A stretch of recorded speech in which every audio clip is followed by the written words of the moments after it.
絕大多數嘅人咧都唔相信呢個世界上嘅一個真相，就係其實一切努力咧未到時候咧，其實都係假象。我成日講一句笑話咧，叫時來天地皆同力，運到萬物皆同行。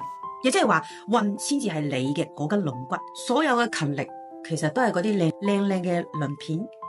無運之勤，你呢個人其實一生可能都係為別人做嫁衣，等唔到如約輪換嘅嗰一日。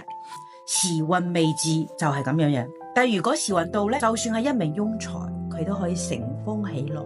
即係而家講嗰句，豬佢遇到風口都會飛起嚟。所以咧，大運未到嘅時候咧，你會睇到好多天才啊，可能都會俾人哋攞嚟當墊腳石。